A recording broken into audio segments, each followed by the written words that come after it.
This week, we saw Donald Trump make the first round of nominations for his cabinet, and it's been utter chaos. Some of the most unqualified and dangerous individuals, conspiracy theorists, and cultists filling the most important roles in our government. It feels like the world has been turned upside down, and that's why it should be no surprise that we got this surprise today. Positive news out of the Fox propaganda network. Yes, Fox is sharing positive news for us and bad news for Donald Trump because host Trey Gowdy gave an update on one of the members of Donald Trump's potential cabinet, one of his nominees who is incredibly unlikely to be confirmed by the Senate, and a devastating blow to Donald Trump. And we are going to get into all of that and the hilarious reaction that we saw from the other Fox anchors on the panel as they got this bad news. But before we do, if I could quickly ask you to leave a like on this video, and if you haven't already and you enjoy our channel, to hit that subscribe button. It goes a long way, and it really means the world to me. Now, before we get into this devastating update for Donald Trump on Fox, I want an update on Donald Trump's cabinet nominees with this breakdown on Matt Gaetz from Chris Hayes. He's a former Deputy Assistant Attorney General of the Department of Justice, host of the Talking Feds podcast, senior legal affairs columnist for the Los Angeles Times, and he joins me now.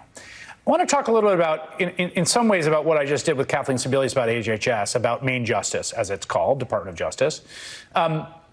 And just how important the position of Attorney General is. You have a sort of unique perspective. You worked in Main Justice underneath the Attorney General, and then you worked as a U.S. attorney out in the field.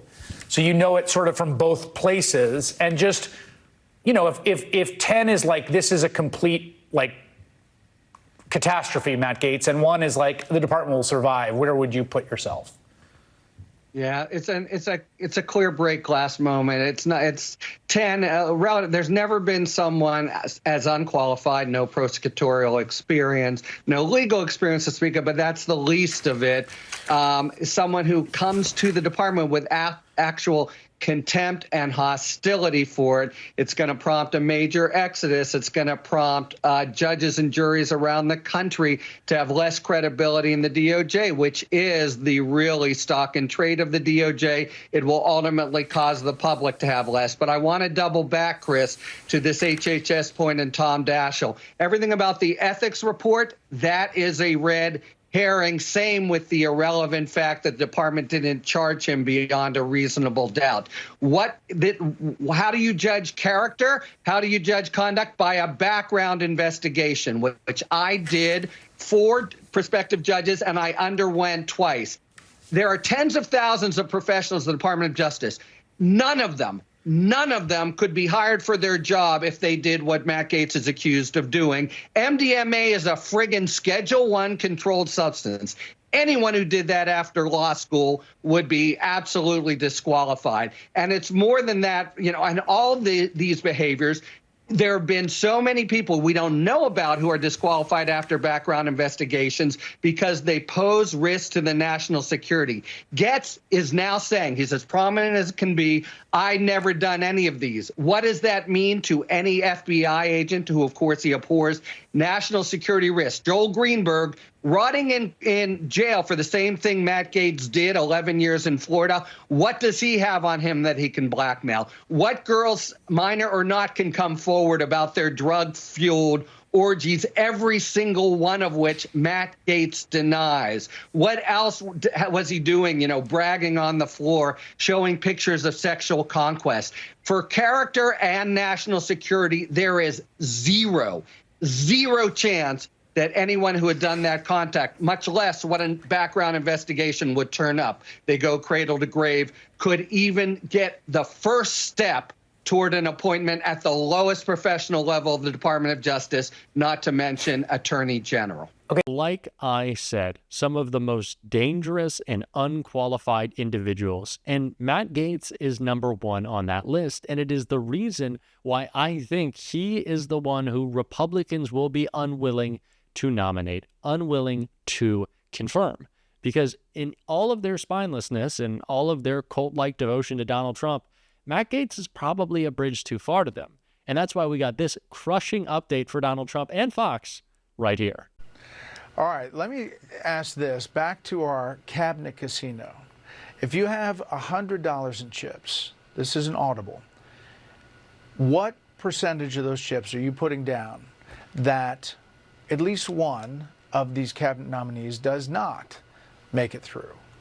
Trey. Can I get more than 100? Everything I have. I talk to senators all the time. One of them is not going to get through. Because you're confident that the head count is not there. The head count is not even 50-50 on one of them. One of them can't even get half the Republican senators. But I'll let you guess from our earlier discussion who that might be. I sense where that's going with you. Okay, Molly. You can just see how sad Brett Baer is at this news, and I'm sure that he expects Donald Trump will be Rage Truth Social posting about this, angry as can be that there is an update out of Fox that is not positive for him. But gosh, isn't that great to hear? Because like I said, we don't expect Republicans to have spines, but if there was ever a time, it was in 2016 and voting against Donald Trump, and then in 2020 again, and then in 2024. But now, please, have a spine in this moment. And especially because all of y'all have come out publicly against Matt Gaetz, as we see in this compilation right here. I served 20 years in the military. It's my absolute honor to be in Congress, but I served with some real scumbags. Look, Matt Gaetz, he paid minors to have sex with him at drug parties. He was accused of sleeping with an underage girl. And there's a reason why no one in the conference came and defended him, because we had all seen the videos he was showing on the House floor that all of us had walked away of the girls that he had slept with. He'd brag about how he would crush ED medicine and chase it with an energy drink so he could go all night. He was a member-elect, so we was going through conference and orientation, and he walked up to me as Christy Noem, now Governor Christy Noem, and he said, "Man, she's a fine," and you can put the B word in place there. And I looked at him, I said, "Really?" Because Christy is a very close friend of mine. You know he is a danger because you said so yourself. So honor your own words. You can continue to turn your back on the truth, but your truth, that's a little far even for Republicans. Actually, it's not that far for Republicans. That's exactly what Republicans do. They turn their backs on the truth, except for some instances when it accidentally slips out, which it did for Laura Ingraham in this clip right here. And those who get rich from the status quo in D.C. are always going to be threatened by anyone demanding accountability. And this explains a lot of the frenzy over Trump's recent cabinet picks. Tulsi Gabbard as director of national intelligence? You'd think Trump had given it to Putin himself. Yeah, Laura, we're responding to the nomination of Tulsi Gabbard because she does have a direct line for Putin. We heard Hillary Clinton say this years ago, and it's well believed by even Republicans, even those around Trump, that Tulsi Gabbard is a sympathizer of Russia, and she would be a dangerous person to head up our intelligence community. She just can't. There are so many Republicans, really all of them, who should not be allowed to be a part of Donald Trump's cabinet. And at this point, we're on a wing and a prayer that Republicans have some spine. And if the past 9 years have told us anything, it's that doesn't look too good. But having said that, I think it's time for us to have a little bit of positive news. And that came with Pete Buttigieg talking about the wins of a real administration with a real cabinet right here. Big deal. Let's get it started right now. Let's see if it can catch on.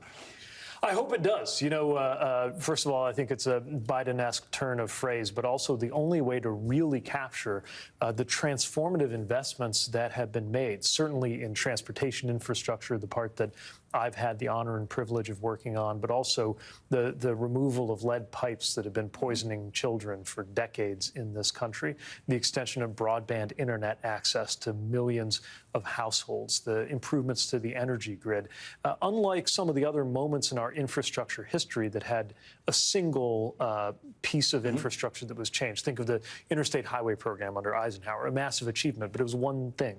The Transcontinental Railroad under Lincoln. But this is a little bit hard to characterize because it touches so many things that the only thing that all of those different kinds of investments really have in common is the scale, the scope, the imagination, and that recognition that confronted with a crisis, in some ways, as FDR was confronted with a crisis, President Biden responded with a level of ambition, saying, let's take the tools of government, use them to solve both short-term and long-term problems. And that's what this decade of infrastructure is all about. How do we get voters to understand who did that? This fundamental thing.